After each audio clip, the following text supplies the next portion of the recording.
I want to talk. Shujith സർക്കാർ സംവിധാനം ചെയ്ത് അഭിഷേക് ബച്ചൻ പ്രധാന വേഷത്തിൽ വന്ന ഈ ഹിന്ദി സിനിമയെക്കുറിച്ചാണ് ഇന്ന്.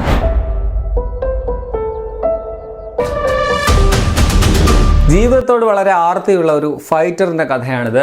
US-ൽ ജീവിക്കുന്ന അർജുൻ എന്ന മാർക്കറ്റിംഗ് പ്രൊഫഷണൽ. 100 ദിവസം ആയുസ് മാത്രമേ പുള്ളിക്ക് ബാക്കിയുള്ളൂ എന്ന് ഡോക്ടർ വിധി എഴുതിയ ഒരു ക്യാരക്ടറാണ്.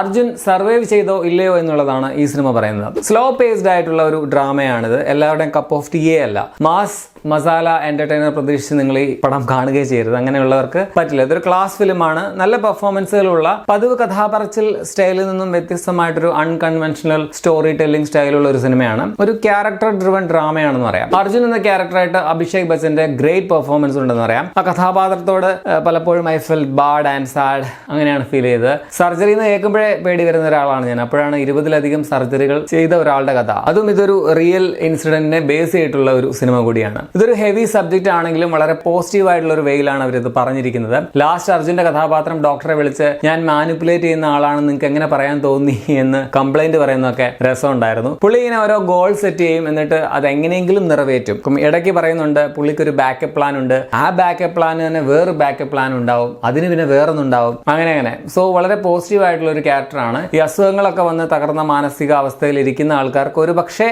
കുറച്ച് ഇൻസ്പിറേഷൻ നൽകുന്ന ഒരു ക്യാരക്ടറാവും അർജുൻ സെൻ എന്ന കഥാപാത്രം. അവാർഡിനോ അല്ലെങ്കിൽ അവാർഡ് നോമിനേഷനോ ഒക്കെ പോകാൻ സാധ്യതയുള്ള പെർഫോമൻസ് ആയിരുന്നു അഭിഷേകിന്റേത്. മകൾ റിയ ആയിട്ട് അഭിനയിച്ച അഹില്യ ബംബ്രു, അതുപോലെ ക്യാരക്ടറിന്റെ കുട്ടിക്കാലം അഭിനയിച്ച ബാലതാരവും രണ്ടുപേരും നല്ല പെർഫോമൻസ് ആയിരുന്നു. അച്ഛൻ മകൾ ബോണ്ട് വളരെ നൈസായിട്ട് ക്യൂട്ടായിട്ട് അവതരിപ്പിച്ചിട്ടുണ്ട്. ഡോക്ടർ ജയന്ത് ദേബായിട്ട് വന്ന ജയന്ത് കൃപലാനിയും നൈസാണ്. പിന്നെ നാൻസി എന്ന ആ ഒരു നേഴ്സിന്റെ ക്യാരക്ടർ എനിക്ക് ഭയങ്കരമായിട്ട് ഇഷ്ടപ്പെട്ടു. പിന്നെ ജോണി ലിവറൊക്കെ പടത്തിലുണ്ട്. അവിക് മുഖോപാധ്യായാണ് ഇതിന്റെ ക്യാമറ കൈകാര്യം ചെയ്തിരിക്കുന്നത്. ചന്ദ്രശേഖർ പ്രജാപതിയാണ് എഡിറ്റിംഗ്.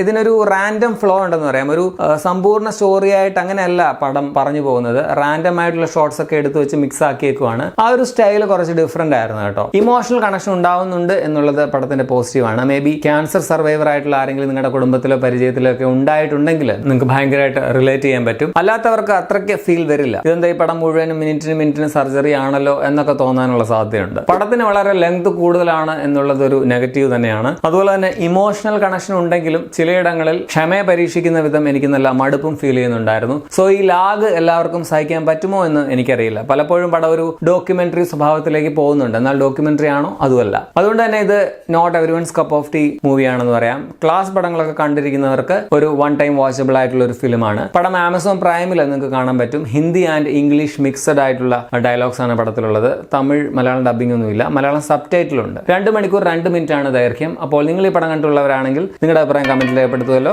അപ്പോൾ ശരിയാണ്.